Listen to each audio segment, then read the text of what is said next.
Assalamualaikum warahmatullahi wabarakatuh. Alhamdulillah wassalatu wassalamu ala Rasulillah wa ala alihi wa man wala wala haula wala quwata illa billah wa ba'd. Insyaallah kita lanjutkan materinya. Ya, masih berkaitan dengan membentengi diri dan keluarga dari paham radikal ekstrim terorisme. Ya, bahwa sejarah telah mencatat kelompok-kelompok seperti ini telah ada sejak dahulu, dan kita tidak akan membicarakan kelompok-kelompok di luar Islam. Itu nanti pembahasannya di dalam fenomena terorisme di dunia. Kita hanya fokus kali ini atau materi ini dengan yang mengatasnamakan Islam. Sekali lagi, kelompok-kelompok tersebut mengklaim mereka adalah memperjuangkan Islam, memperjuangkan negara Islam atau khilafah Islamiyah, namun pada hakikatnya sungguh jauh dari Islam itu sendiri. Ya, inilah yang telah disyaratkan oleh Rasulullah Sallallahu Alaihi Wasallam ya, dengan kelompok-kelompok seperti ini. Ya, di dalam hadisnya selain tadi tokohnya menegur Rasulullah SAW dan menuntut keadilan.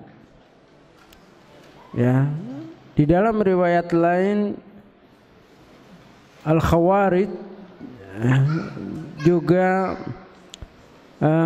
mempunyai ciri khas yang telah diterangkan oleh Rasulullah SAW. Ya, berkaitan dengan hadis tadi muttafaqun alaih dari Sahih Bukhari Muslim. Ya, singkatnya, setelah Dzulkhuwaisirah menegur Nabi, kemudian sahabat ada yang ingin menghukumnya dan seterusnya, Rasulullah SAW mengingatkan, inna hadza wa ashabahu yaqra'una al-Qur'an la yujawizu hanajirahum yamrukuna minhu kama yamruku sahmu minar ramiyah. Ya, ketika ada sahabat yang ingin menghukumnya atau memenggalnya, Nabi bilang jangan, karena orang seperti ini dia mempunyai sahabat, mempunyai kelompok, ya, mempunyai teman-teman yang cirinya langsung disyaratkan oleh Rasulullah SAW. Yaqra'unal Qur'an, mereka juga membaca Quran. Akan tetapi apa? La yujawizu hanadirahum, atau di dalam riwayat lain yaitu tidak lebih dari kerongkongan atau tenggorokan, artinya dangkal di dalam memahami Al-Quran. Dan mereka akan keluar dari din ini, yamrukuna minhu kama yamrukus sahmu minar ramiyah. Ya, mereka akan melesat keluar dari din ini sebagaimana keluarnya anak panah dari busurnya. Ulama telah membahas makna-makna tersebut dalam beberapa kitab. Singkatnya, apa yang disebut dengan yaqra'unal Qur'an la yujawizu hanajirahum aw tarakiyahum, yaitu dangkal pemahamannya. Contohnya mengambil satu ayat mengkafirkan, ya, begitu banyaknya manusia dengan ayat tersebut. Contoh yang biasa dipakai dalam surat Al-Maidah. Ya, saya nggak akan bahas Al-Maidah 51 di sini. Ya, udah banyak yang dibahas itu ya. Al-Maidah berapa itu? Faman lam yahkum bima anzalallah faulaika humul kafirun. Barang siapa yang tidak berhukum dengan hukum Allah, maka mereka adalah kafir. Ayatnya benar dari Allah Subhanahu wa taala. Wahyu. Jelas. Tapi ini suatu yang perlu penafsiran para ulama. Perlu penafsiran yang benar. Bukan setiap kita mengambil ayat itu langsung menghukumkan. Di antaranya mereka-mereka yang memakai ayat ini dan mengkafirkan negara Saudi. Ini yang mengatasnamakan Islam, kelompok-kelompok yang mengatasnamakan Islam, mereka menafsirkan ayat-ayat hukum dan menghukumi orang-orang Islam. Ya, kalau dengan ayat ini mengkafirkan Amerika, wajar. Amerika kafir, Inggris kafir, Australia kafir, ini Saudi kafir, Indonesia asyaddu kufron. Indonesia lebih kafir lagi katanya. Bukunya ada itu. Ya, dulu buku pegangan saya itu. Ya, bukunya apa? Al-Kawashif Jalliyah fi Kufri Daulati Saudiyah. Bukti yang nyata tentang kekafiran negeri Saudi yang ditulis oleh Abu Muhammad Al-Maqdisi. Ya, di dalam takfir juga ada di Al-Ghurbah bil Ghurbah yang ditulis oleh Abu Qatadah Filistini. Atau buku-buku yang lainnya banyak. Kalau Saudi saja kafir, padahal di sana ada ulama, ada Masjidil Haram, ada tempat orang bikin haji, bikin umrah.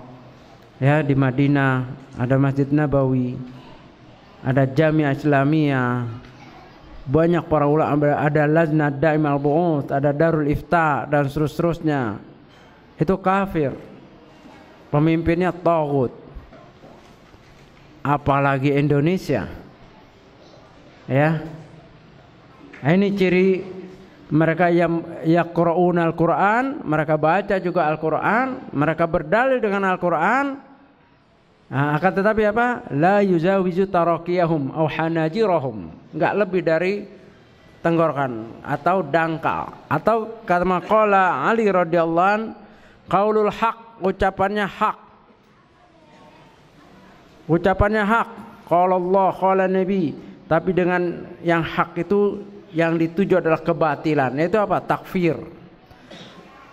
Maka kita harus bentengi diri kita dan keluarga kita dari orang yang mudah mengkafirkan. Ini yang ditegaskan oleh Syekh Ali Hasan Halabi ketika beliau diundang oleh BNPT dan saya mendampingi ke penjara-penjara. Ya, dahulu memang agak bias, agak samar. Apa sih ciri-ciri terorisme radikal ekstrim teroris itu apa? Awal-awalnya memang samar. Ada yang hati-hati, teroris itu radikal itu yang berjanggut katanya. Awal-awal gitu. Yang istrinya pakai purdah, jilbabnya hitam-hitam. Hati-hati dengan orang yang ciri-ciri radikal katanya yang suka ngaji tauhid. Ya. Itu awal-awal berkembang di kalangan masyarakat sehingga takut. Bahkan ada yang hati-hati kalau yang sholat subuhnya rajin, katanya itu ciri-ciri radikal. Dari sholat subuh dulu baru nanti kepada pengeboman. Apa urusannya sholat subuh dengan pengeboman? Ya, akhirnya nah anak muda mendengar ini takut dibilang teroris, nggak mau sholat subuh berjamaah. Nah, kalau sholat subuh nggak usah diancam juga udah sepi, apalagi pakai diancam. Malah ada alasan itu yang malas. Kenapa nggak mau sholat subuh di masjid? Takut dibilang teroris. Nah kan, akhirnya di rumah. Kalau di rumah terus sholat subuhnya lama-lama pakai jilbab. Ya. Berkembang itu semua di kalangan masyarakat. Hati-hati pesantren yang mengajarkan kitab tauhid, yang ciri-cirinya orangnya pakai jubah, pakai ini. Nah, akhirnya bingung masyarakat.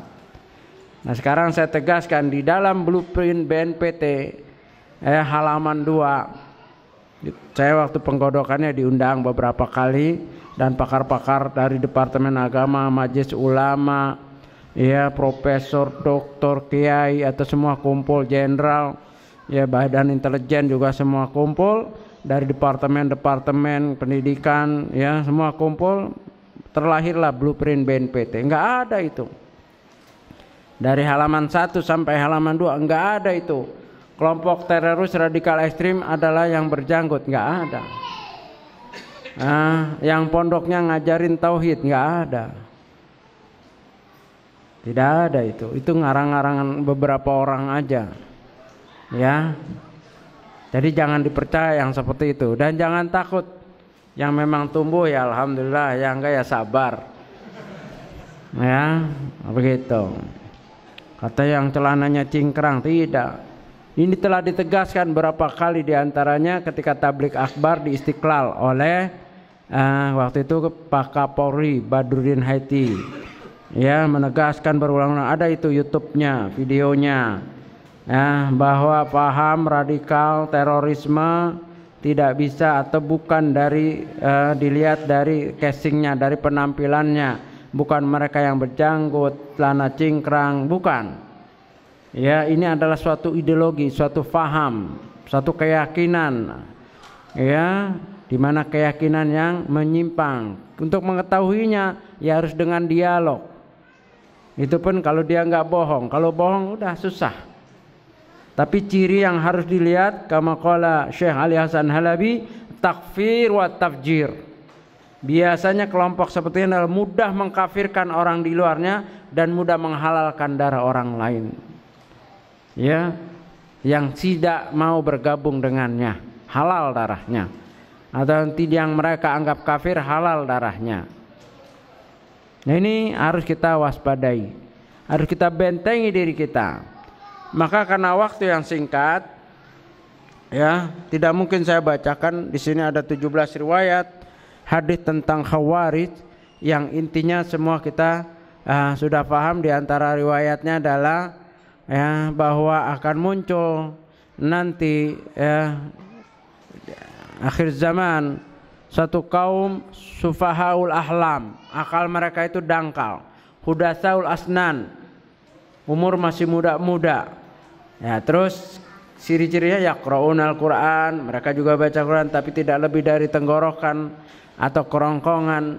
Nah, yamrukuna minad-din, keluar dari agama Islam, dari din ini, kama yamruku, sebagaimana keluarnya anak panah dari busurnya, dan seterusnya. Nah, sufahaul ahlam, kelompok seperti ini kalau sudah terbaiat atau terdoktrin, memang akalnya jadi rusak, tidak normal. Artinya apa? Ya, fitrahnya bahkan hilang. Ya, Khawarij coba diantara rusak akal mereka, yaqtuluna ahlal Islam. Dalam hadis sahih yang disyarah begitu panjang lebar oleh Syekh Ibnu Taimiyah dalam Majmu' Fatawa, ya, yaqtuluna ahlal Islam, mereka membunuh orang Islam, wa yad'una ahlal ausan, mereka membiarkan penyembah berhala.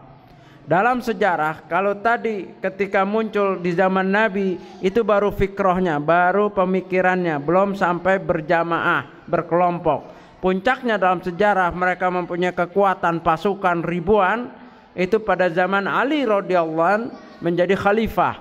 Mereka keluar dari kepemimpinan Ali dan juga keluar dari Muawiyah. Mereka mengkafirkan Ali radhiyallahu an dan mengkafirkan Muawiyah radhiyallahu an.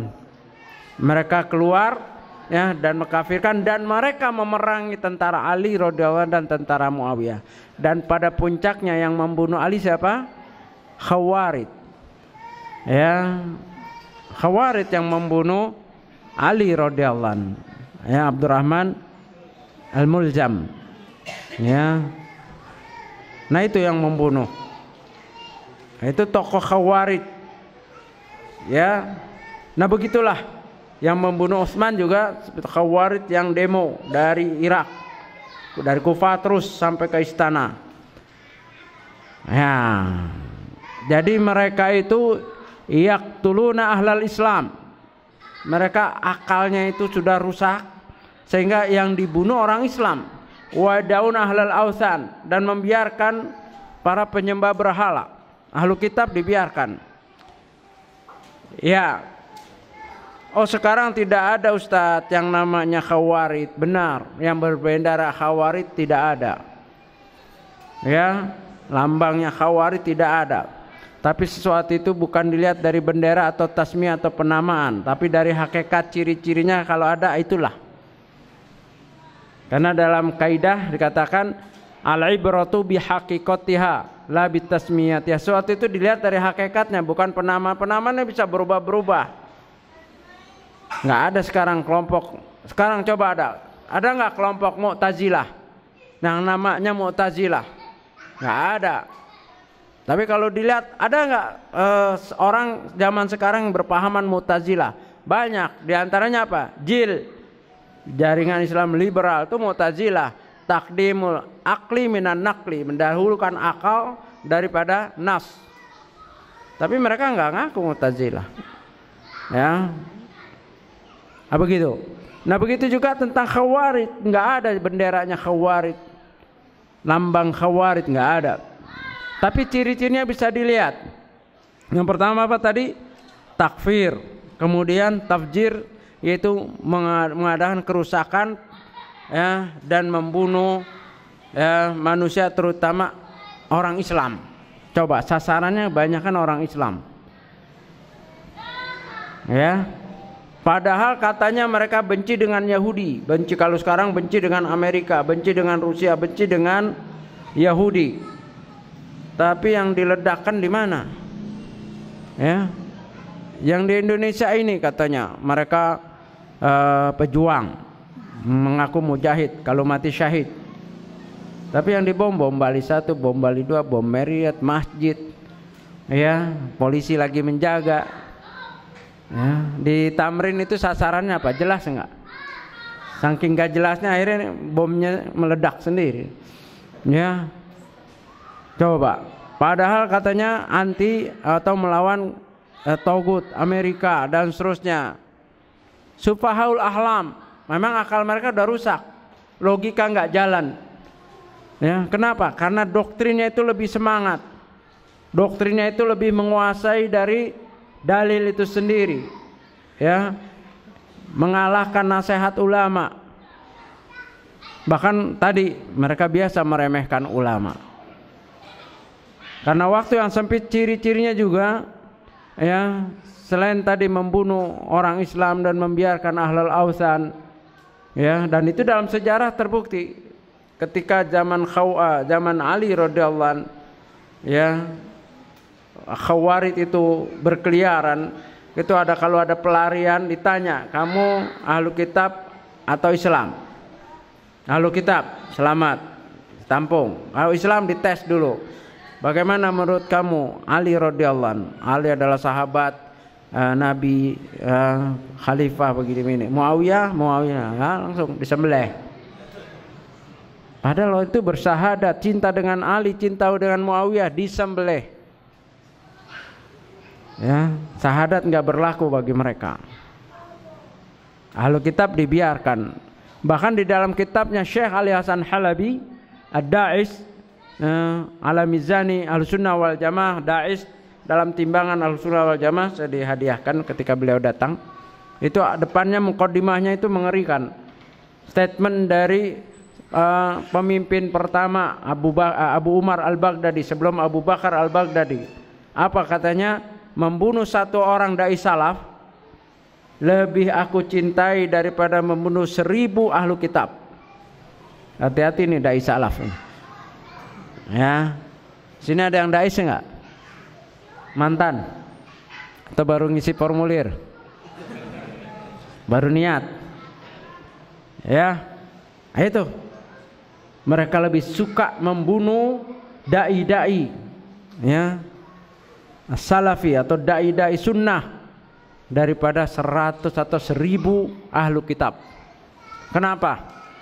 Karena ahlu kitab bagi mereka bukan halangan, tetapi dai-dai sunnah mereka berjihad, ya, mereka menerangkan yang hak, ya, dan menyatakan kebatilan kelompok-kelompok seperti itu. Maka bersyukurlah pemerintah ini dengan munculnya pondok-pondok sunnah, ya, agak ya istilahnya terbantu. Kalau mengandalkan BNPT ini baru kecil, ya, baru hanya ada di pusat, ya, dan itu pun masih muda umurnya, dengan personal yang terbatas, dana yang terbatas. Bagaimana bisa menerangkan?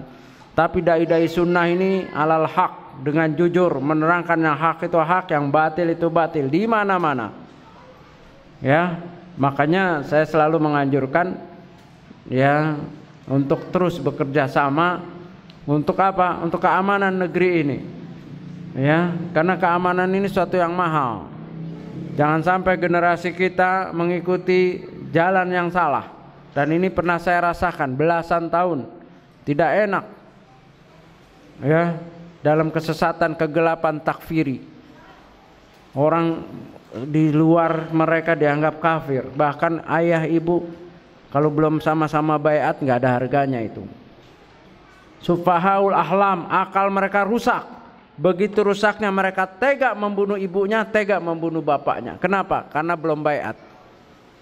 Belum lama saya mengisi di Bintaro, ya, ada seorang bertanya, ya, karena apa? Karena anaknya setelah ngaji beberapa lama pulang mengkafirkan ibunya. Ibunya ibu kafir. Ya, saya nggak mau lagi ini. Ibunya marah juga, mengharamkan air susunya yang diminum sejak kecil. Ya, nah, akhirnya berantem, nangislah ibunya, stres, karena kaget, kok anak tadinya baik-baik ini rajin, toto ibu kafir. Itu kenyataan, itu ngadu sama saya. Di Bandung selalu telepon seorang suami, ya. Seorang suami mengeluh, Ustaz, ini gimana saya? Ya kenapa? Istri saya rajin ngaji, terus lama-lama maaf Kang, sekarang kita udah lain akidahnya. Ya, Akang sekarang kafir, haram saya harus minta cerai. Lah mukadimah kagak ada, toto kafir, toto minta cerai. Ngajinya di mana ini? Ah itu. Hati-hati, seorang istri bisa terkena. Ya, ada ini kalau baca atau di Google lah banyak itu kasus-kasus.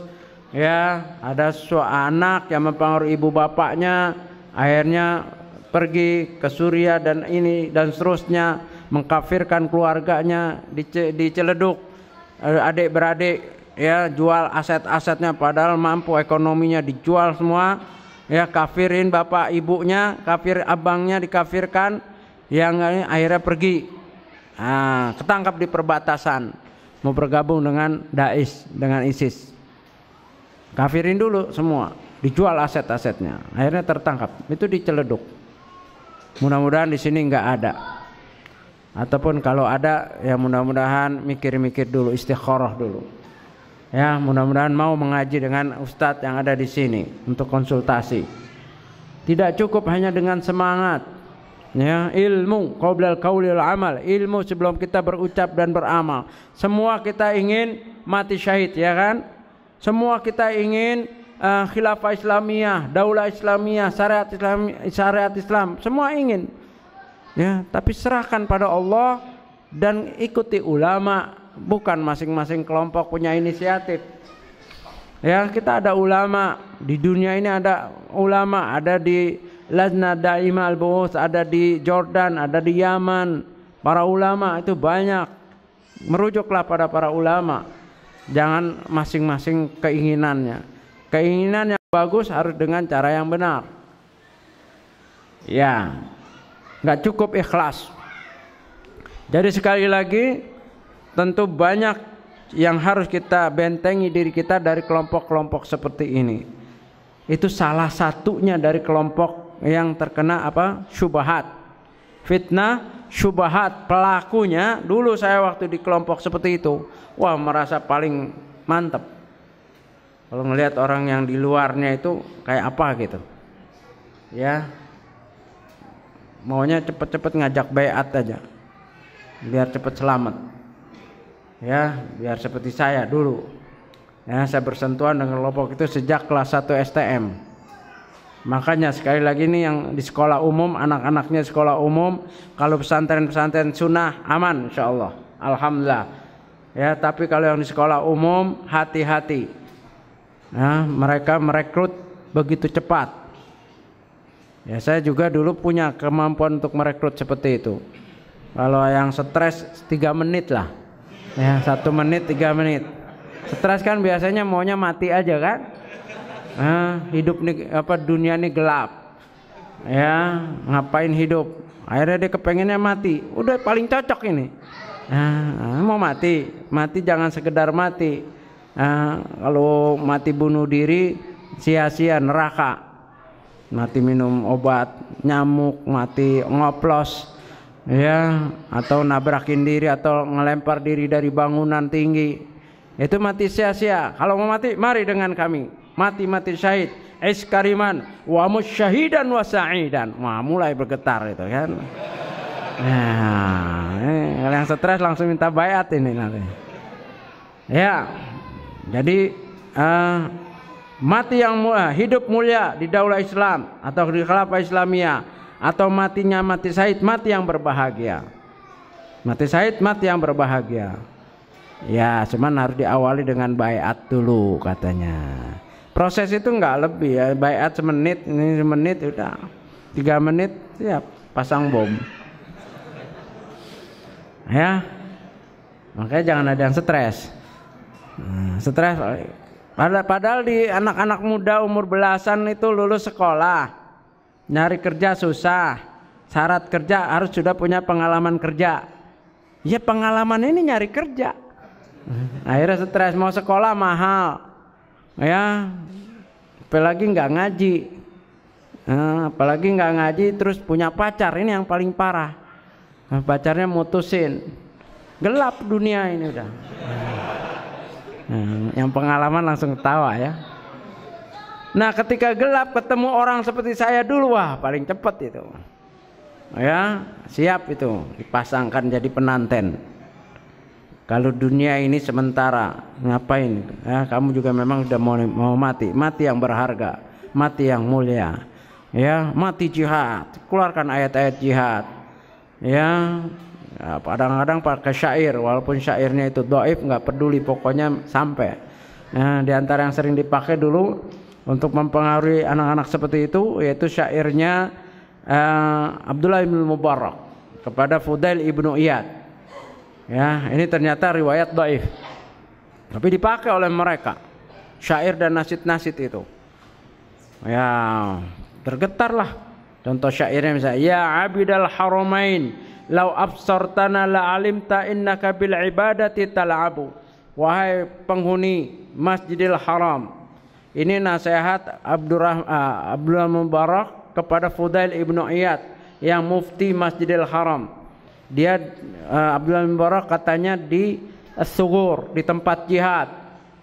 Wahai penghuni 2 Masjidil Haram, kalau kamu tahu apa yang kami lakukan di medan jihad, sesungguhnya ibadah kamu itu ibarat main-main aja. Man kana yakhdabu khaddu bidumu'ihi wa nuhuruna bidima'ina yatakhaddabu.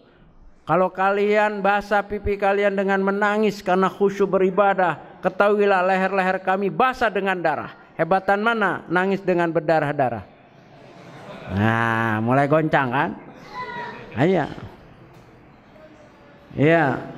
Terakhirnya rihun nabirun lakum wa abiruna rahjus sanabik wal gubbaru atyabu. Kamu berwangi-wangian ya dalam salat pakai minyak wangi. Tapi minyak wangi kami adalah debu-debu yang bertebangan dari kaki kuda dan menempel. Itulah minyak wangi kami. Ya, memang jihad mulia, tapi jihad yang mana? Jihad itu madin ila yaumil qiyamah. Jihad itu terus sampai hari kiamat. Tapi jihad yang mana? Dalam hadis riwayat Tirmidzi dikatakan ra'sul amri al-islamu. Kepala urusan adalah Islam. Wa amudus shalah. Dan tiang-tiangnya adalah salat. Wa dzurwatus sanami al-jihadu. Dan tawarnya adalah jihad. Dalam hadis dhaifnya la yanalu illa afdaluhum. Tidak akan dipikul jihad ini kecuali orang afdal di antara mereka. Itu dhaif. Tapi yang sahih sampai al-jihad. Dan dikeluarkan lagi. Nah, yang paling hadis-hadis yang paling ya dulu ya saya tertarik begitu, kalau mati syahid katanya ini hadisnya sahih, tetapi tujuannya itu ya akan ditampakkan pertama kali darah keluar maq'aduhu fil jannah, kedudukannya di jannah, posisinya. Makanya katanya tersenyum karena dia udah lihat jannah. Dan akan turun 2 bidadari dengan apa? Dengan selendangnya yang dari jannah, akan ngelap debu-debunya itu. Akan ngelap darahnya. Bidadari dari jannah, Masya Allah. Ya. Kemudian akan dipakaikan tajul waqar. Apa? Mahkota. Ya, mahkota yang gemerlapan itu. Ya, kalau akik-akik dunia kalah lah. Ya. Begitu. Kemudian akan disiapkan 70 lebih bidadari. Nah, mulai nih yang jomblo-jomblo ini udah 70 lebih bidadari. Kemudian akan diberi syafaat 70 keluarganya yang bertauhid. Yang paling memotivasi saya yaitu menyelamatkan 70 keluarga. Saya waktu itu jujur aja, bukan masalah bidadari. Bukan masalah ekonomi juga. Saya gabung dengan kelompok-kelompok itu. Ekonomi alhamdulillah oke. Ya. Tapi menyelamatkan 70 lebih keluarganya, syafaat, dapat memberi syafaat itu. Kenapa? Karena logikanya begini, kalau dakwah dengan keluarga itu berat. Abang nggak sholat, kita ajak sholat, susah. Abang, apalagi paman, apalagi bapak. Ya, alah kamu nak baru ngaji kemarin aja udah ngajarin kita. Paman ini udah kenyang makan asam garam. Makan asam garam aja nggak ngaji. Pantesan nggak tahu sholat itu wajib. Kan gitu kalau orang tua diajar, orang lebih tua diajak sama kita. Saya merasakan itu, abang nggak sholat bagaimana ngajaknya, susah lama. Kalau kamu dakwah puluhan tahun, mungkin 20 tahun belum selesai. Tapi kalau mati seperti ini sebentar, 70 keluarga selamat. Masuk di akal nggak? Nah, mulai kepengen ini, ya kan? Jadi ini doktrin ya memakai ayat-ayat hadits sahih. Hadisnya tentang bayat di dalam Sahih Muslim dan ayat yang lainnya. Man mata falaisa lahu fi unuqi bayatan mata mitatan jahiliyatan. Barang siapa yang mati dan dia tidak berbayat, mati jahiliyah. Kalau kamu enggak gabung dengan kami, kamu mati sebelum bayat, kamu mati seperti Abu Jahal. Mati kafir. Bacakan lagi ayatnya. Wa qadimna bima amilu min amalin fajalna haba'an mansura. Dan kami kumpulkan amalan-amalan yang mereka telah amal dan kami jadikan debu yang ditiup angin. Baik syahadat yang dulu itu enggak berlaku karena syahadatnya masih di bawah kepemimpinan Taugut. NKRI ini kafir, pemimpinnya Taugut. Batal syahadatnya. Harus hijrah. Al-hijrah min biladil kufr ila biladil Islam. Hijrah adalah keluar dari negeri kafir NKRI dan ke negeri Islam. Mana negerinya? Tenang nanti. Dijanjikan. Pokoknya ada. Gak usah nanya, gak boleh nanya. Di mana Pak negerinya? Itu nanti katanya. Ini kalau nggak ngaji yang benar, manhaj yang benar, kebawa mudah. Nggak bisa tidur kalau belum baiat. Saya waktu itu nggak bisa tidur. Wah, mati kafir. Sayang sholat, puasa. Akhirnya berubur. Nah, ketika baiat syahadat ulang dulu. Karena syahadat yang kemarin belum sah. Syahadat ulang kayak orang mu'alaf masuk Islam itu. Kan kalau orang dari muslim, dari kafir, dari Kristen ke Islam harus syahadat kan? Syahadat. Sama ini juga. Kalau masuk grup itu harus syahadat ulang. Kenapa? Karena syahadat kemarin itu batal.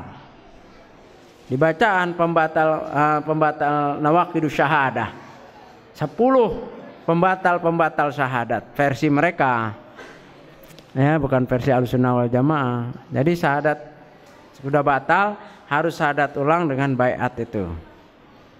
Nah, hati-hati kelompok-kelompok yang seperti ini. Bentengi diri kita, keluarga kita, orang-orang yang kita cintai dari dakwah-dakwah seperti ini. Ciri satunya adalah mudah mengkafirkan, dan syahadat kita dianggap tidak sah dan harus syahadat ulang, gabung sama mereka baru sah. Pernah jumpai pengajian seperti ini enggak? Atau pernah ikut? Atau pernah lihat? Hah?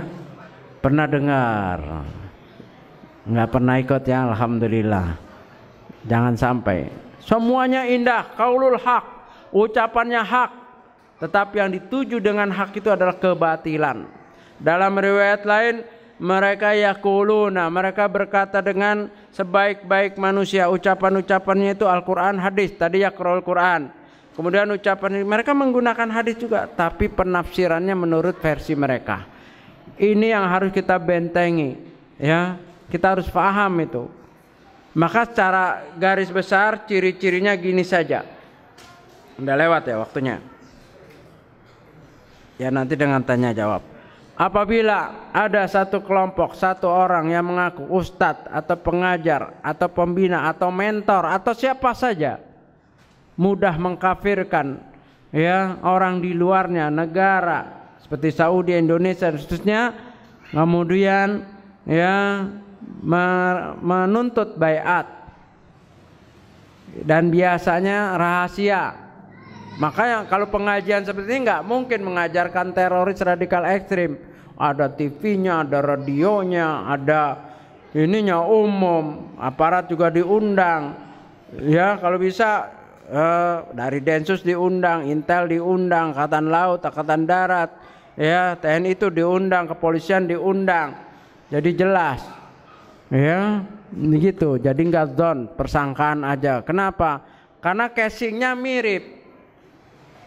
Ya, casingnya mirip dengan pengebom bom Bali nih, kayak begini nih bom Bali nih.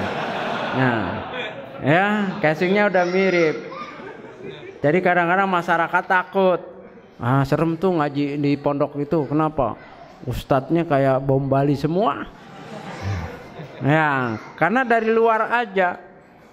Makanya dengan kajian-kajian ini harus diundang. Jadi masyarakat tahu, oh ini pengajian yang lurus, cuman casingnya. Ya, kenapa? Ya kita nggak usah takut dengan casing karena ini sunnah Nabi. Ya, sebelum ada bom Bali udah banyak orang yang berjanggut. Ya di Saudi, di Indonesia udah banyak. Maka kenapa dikaitkan dengan teroris? Pahlawan kita dulu Imam Bonjol berjanggut apa enggak? Berjanggut. Haji Agus Salim berjanggut apa enggak? Berjanggut. Jenderal Gatot Subroto berjanggut. Masa apa semua teroris? Ya, jadi kadang-kadang nalarnya enggak sampai. Jadi jangan khawatir. Ya, pondok-pondok pesantren mengajarkan sunnah baik dengan penampilan langsung, enggak usah khawatir. Ya, makanya kalau kajian-kajian diundang itu Intel diundang. Supaya clear, hasilnya dibagikan di masyarakat. Ya, begitu. Jadi sekali lagi hati-hati dengan kelompok yang memakai sistem itu dan biasanya rahasia. Ya, kalau sudah kena doktrin biasanya seorang anak dia mulai berani bohong. Enggak komunikasi dengan ibu bapaknya. Sekali komunikasi langsung marah atau mengkafirkan ibu bapak atau banyak bohongnya lah. Ditanya pengajiannya di mana nak? Ya adalah. Siapa ustadznya? Adalah Bu Abu. Kalau Abu sekali ya benar Abu. Saya ini Abu Salman. Ya ini Abu siapa? Ya Abu Raihan. Tapi kalau sudah Abu nggak jelas itu. Ya. Nah itu artinya nggak jelas ustadznya siapa. Ya kelompoknya di mana? Ngajinya di mana? Nah, itu hati-hati. Jadi bapak-bapak ibu-ibu yang punya anak hati-hati. Ya, kalau dia sudah mulai ngaji tapi nggak jelas. Tapi kalau pengajian majlis-majlis taklim seperti ini, insya Allah kirim aja anaknya kemari. Ya, tarik di mana dia ngaji, taruh kemari, ngaji jelas. Kitabnya jelas itu. Ustadz-ustadznya juga jelas. Saya kenal ini, teman-teman saya ini di daurah. Ya, jadi jangan khawatir masyarakat di sini dengan majelis-majelis ilmu yang ada di sini. Saya rasa cukup mungkin dalam bentuk tanya jawab ya, Ustadz.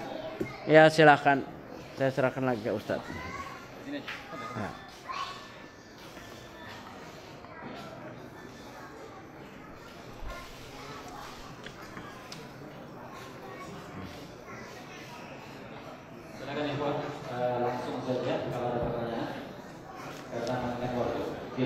berikan waktu sekitar 5 menit untuk pertanyaan. Ya, karena mungkin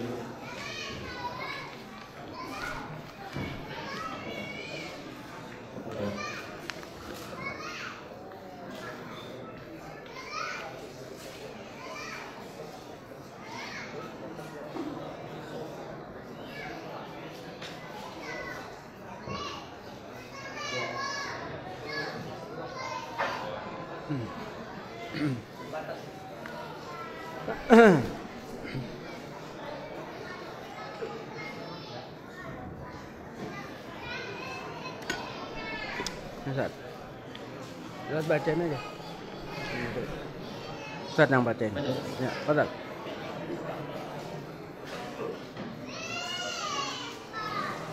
baik, ini ada pertanyaan. Assalamualaikum Ustaz. Waalaikumsalam. Bagaimana cara menasihati teman yang terjebak dalam paham radikalisme terorisme? Ya, saya jawab langsung ya. Iya, kita harus mengetahui kadar diri kita juga. Kalau kita memahami dalil-dalilnya, pendalilannya, dan kita ngaji, silakan kita nasihati. Karena memang itulah dinul Islam. Wa tawassaw bil haq, wa tawassaw bis sabr, wa tawassaw bil marhamah. Tapi kalau kita tidak mempunyai keilmuan, lebih baik kita ajak ke pengajian. Kita temui ustadz. Anak nggak bisa nih, ayo kita dialog dengan ustadz sepulan, ustadz ini. Begitu. Kenapa? Kalau kita tidak menguasai, niatnya sih bagus mendakwai. Akhirnya kita nanti yang baiat. Karena dia menguasai itu dalil-dalilnya itu. Pertama sih sepertinya kita nasihati. Lama-lama coba kalau ayat gini gimana menurut antum? Coba kalau hadis begini. Oh iya juga ya. Iya, akhirnya ya udah anak baiat dah.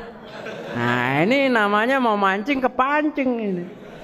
Jadi harus tahu dulu kadar diri dia. Kalau dia mampu bismillah menguasai kitab-kitabnya, dalil pendalilannya silakan. Tapi kalau nggak mampu, ya itu diajak ke ustadz yang paham. Mari kita ngaji yuk. Saya punya ustadz, nanti kamu boleh nanya. Ya, kamu boleh nanya apa yang kamu anggap itu benar. Nah, kan begitu. Itu ngatur sunnah, ustadz sunnah. Ya, jadi sekali lagi al-ilmu qabla al-qawl amal. Ilmu sebelum kita berucap dan beramal, termasuk berdakwah. Makanya Syekh Utsaimin rahimahullah ada kitabnya itu kecil. Uddatud Du'at. Persiapan seorang dai, bekal seorang dai. Seorang dai nggak harus menguasai seluruhnya, nggak ada nanti yang dakwah. Ya, tapi dia harus menguasai apa yang dia akan ajak itu, apa yang dia mau dialog, dia harus kuasai betul. Nah, kalau kamu nggak menguasai, kamu nasihati dia, kamu nggak menguasai pendalilan, bagaimana menjawab syubhatnya, akhirnya nanti ngikut. Itu dikhawatirkan malah ikut baiat. Ya, wallahu alam. Ya. Apa dalil untuk membantah kelompok yang memiliki paham radikalisme terorisme? Ya, tadi tentu panjang perkara-perkaranya, kita harus pilih dulu. Ya, kita akan membantah tidak cukup 1 menit, 2 menit, 1 daurah, 2 daurah, tidak. Ini adalah perkara yang panjang, maka harus dengan menghadiri kajian-kajian ilmiah. Kalau di sini ya inilah tempatnya. Ya, kalau antum daerah sini ya di sini bertanya. Ya, apa sih ilmiah? Ma qala Allah wa ma qala Nabi wa ma qala sahabah. Ya, karena mereka juga memakai dalil. Mereka juga memakai hadis. Karena itu telah disyaratkan oleh Rasulullah SAW. Tapi di dalam penggunaan dalilnya mereka menafsirkan dengan tafsir yang sesat, minhiraf, menyimpang. Kenapa? Karena keumumannya mereka apa? Sufahul ahlam, akalnya ini rusak kata Nabi. Hudatsaul asnan, umurnya masih muda-muda. Ya, saya waktu bergabung tuh belasan tahun. Semangatnya aja tinggi. Ya. Nah, jadi semangat jihad, semangat perangnya tinggi, padahal ilmunya enggak ada. Akhirnya jihadnya seperti itu. Masa jihad di jalan Tamrin? Ya. Jihad di pos polisi lagi jaga. Ya, diledakin nggak ngeledak terus ditusuk, ya luka beberapa, jihad apa itu? Ya, orang yang polisinya juga orang Islam. Ya. Nah, itu. Jadi benar-benar harus ilmiah. Harus cari kajian-kajian ilmiah. Dan saya yakin di sini insyaallah kalau antum datang, antum tanya, ngaji, di sini akan mendapatkannya. Yang terdekat di sini. Ya, wallahu a'lam.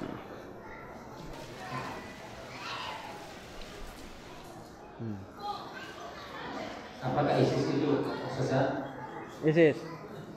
Ya, nanti sebetulnya kita akan bahas pada kajian kupas tuntas radikalisme terorisme.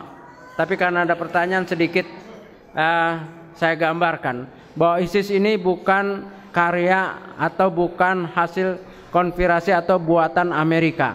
Unsur Amerika ada. Dan ISIS ini bukan semata-mata susupan daripada kelompok atau partai Ba'ath yang telah bubar ketika Amerika menyerang dan menggantung Saddam Hussein. Unsurnya ada. Dan unsur orang-orang takfiri juga ada. Seperti awalnya adalah Abu Mus'ab Zarqawi, Abu Ayman Zawahiri yang dari Al-Qaeda juga sempat gabung, sempat mensupport. Terus Abu Umar Al-Baghdadi, Abu Bakar Al-Baghdadi. Awalnya mereka berguru, sebagian diantaranya Abu Bakar Al-Baghdadi pernah berguru dengan Abu Qatadah Palestini dan Abu Muhammad Al-Maqdisi. Terus jubirnya itu Abdullah Al-Adnani. Sebagian saya ada yang jumpa. Ya. Dan diantara mereka awalnya yaitu Al-Qaeda, Osama bin Laden, yang diteruskan oleh Abu Ayman Zawahiri. Jadi sekitar itu aja. Prinsip mereka pada umumnya adalah takfiri. Dan jihad menurut versi mereka, maka disebut jihadis. Padahal itu juga istilah yang tidak betul. Ya, akhirnya tertuduhlah ya kelompok-kelompok seperti ini menuduh orang-orang yang tidak mau jihad seperti salaf itu murji'ah. Mereka adalah Ahlussunnah. Nah, kita ini murji'ah. Karena apa? Enggak mau berperang, enggak mau mengkafirkan yang kafir, begitulah di luar mereka. Ada yang dikafirkan, ada yang dituduh murji'ah. Nah, ISIS, kalau Hillary Clinton bilang ISIS adalah produk Amerika, betul, tapi tidak 100%. Obama juga di dalam videonya ada menyatakan kami latih, betul, tapi tidak 100%. Jadi ISIS ini 3 unsur ada. Itu orang-orang tadi yang semangat melawan arogansi Amerika dan Rusia atau negara kafir, mereka berkumpul. Seperti tadi Abu Mus'ab Zarqawi dan seterusnya, termasuk Abu Bakar Al-Baghdadi, Abu Umar Al-Baghdadi yang pemimpin awalnya. Kemudian bergabung juga mantan tentara Saddam Hussein. Ketika Saddam Hussein digantung, mereka nggak ada komandan lagi, dibubarkan oleh Amerika, ditampung oleh ISIS. Ini kebanyakan pemahamannya partai Ba'ath. Partai Ba'ath itu apa? Suatu pahaman yang menyatakan ad-dinu adyan, agama itu semua agama. Enggak sholat, enggak puasa, yang penting agama ada, udah selesai. Ini gabung ke ISIS. Dan juga dari intelijen internasional, diantaranya CIA masuk. Untuk apa? KGB juga masuk. KGB ini dari Rusia. CIA juga masuk, tapi yang menang CIA. Untuk apa? Untuk menguasai atau membeli ladang minyak itu. Kan mereka menyerang, menguasai minyak mentah. Kemudian minyak mentahnya dijual kemana? Diolah nggak bisa, belum punya negara. Ya, akhirnya dijual. Pasar bebas, pasar gelap. Yang beli hanya 2 negara yang berani, Rusia atau Amerika. Rusia kalah, nego kalah. Yang beli Amerika melalui intelijennya. Akhirnya mengalirlah. Makanya ISIS itu senjatanya senjata baru, bagus-bagus, kemahnya, tendanya, peralatannya. Nah, orang kalau jual, kan jual teknisinya juga, insinyurnya. Jual senjata enggak melatih, gimana dia makainya? Dilatihlah. Obama bilang kami melatih. Betul. Kata Syekh Ali Hasan Halabi ketika saya dialog, kalau ISIS ini tidak ada campur tangan Amerika, sudah lama habis itu. Karena Amerika ini negara kuat. Menyerang Taliban sebentar, menyerang Irak itu dulu kekuatan kelima, itu sebentar. menyerang Libya. Sebentar. Kenapa ISIS kok lama? Belum punya negara, masih pindah sana pindah sini, kenapa lama? Karena menguntungkan Amerika, bisa jual senjata, bisa dapat minyak. Bodohnya orang anak-anak muda nggak paham ini, semangatnya aja gabung. Sampai sana tinggal gabungnya kemana? ISIS yang dikuasai Ba'ath, kagak sholat. ISIS yang dikuasai oleh intel-intel Amerika, disembelih. Nah ISIS yang tadi radikal ya nyerangnya orang Islam. Saudi diserang, Indonesia diserang. Indonesia sudah diserang belum? Sudah. Ya itu ISIS yang kecil-kecilan itu, yang kacangan itu, yang di Tamrin, ya. Terus Abu Sayyaf Group baiat dengan ISIS. Abu Sayyaf Group itu ya, yang di Moro itu udah baiat 8 atau 1 tahun yang lalu datang kemari intelijen dan wartawan ngadu ke saya, ada foto-fotonya menunjukkan bahwa Abu Sayyaf Group telah baiat dengan ISIS. Saya bilang ini bahaya. Itu jauh sebelum ada penculikan. Nah, ternyata terjadilah penculikan. Itu serangan ISIS sebetulnya, bukan Abu Sayyaf Group. Aslinya Abu Sayyaf Group itu berteman dengan Indonesia. Ya, maka kan saya pernah di sana 5 tahun bolak-balik itu. Ya, dulu pemimpinnya Abdul Razak Zanjalani. Dia masuk Afgan 87, saya 86. Jadi adik kelas lah. Nah, jadi tahu pergerakannya. Enggak pernah menyerang orang Indonesia karena orang Indonesia dianggap teman, saudara. Tapi sekarang kenapa menyerang? Karena sudah baiat dengan ISIS. Karena ISIS termasuk mengancam Indonesia. Ingat tak orang-orang itu yang nantang TNI, nantang ini, nantang itu ya. Nah itu. Ya, wallahu alam. Ustaz, bagaimana perkembangan JI dan siapa saja tokoh-tokohnya? JI, Jamaah Islamiyah ini dibentuk tahun 93. Unsur-unsur bukunya ketika sebelum dibentuk tadinya ini NII N11 yang bergabung bersatu dengan NII Ajengan Masduki. NII ini pernah pecah-pecah sejak ditembaknya Kartosuwiryo. NII ini masing-masing, ada NII KW 9, ya NII sana Aceh Merdeka itu awalnya NII juga, terus NII ya begitu. Nah disatukan dengan pemimpinnya Ajengan Masduki tahun 88-89. Nah kita baiat. Kemudian 93 Abu Bakar atau Abdullah Sungkar dan Abu Bakar Basir tidak puas dengan kepimpinan Ajengan Masduki. Kemudian Infisol ini keluar dari NII, bikin Jamaah Islamiyah 93. Nah, saya baiat lagi itu, baiat terus, ya ikut. Nah bedanya apa? Kalau Jamaah Islamiyah itu lebih meluas, tidak hanya Indonesia. Kalau ini kan negara Islam Indonesia kan. Kalau Jamaah Islamiyah linknya ya itu bisa Singapura, Thailand, Filipina, Malaysia, ya sekitar Australia, dan saya pernah di Australia juga untuk Jamaah Islamiyah. Nah dulu memang kuat, zaman pengepungan bom Bali dan seterusnya itu kuat. Kenapa? Karena ada kerjasama dengan Al-Qaeda. Usama bin Laden pernah ngajak kerjasama tahun 88-89 perantaran saya dialog ya, di rumahnya waktu itu di Hayat-Tabad. Waktu itu belum terkenal, Al-Qaeda baru awal muncul, tapi saya tidak nerima ya. Kenapa? Beda fatwa Usama bin Laden dengan Dr. Abdul Azzam. Dulu kami ngajinya di waktu di Akmil, Akademi Militer Mujahidin Afghanistan, itu dengan Abdul Azzam.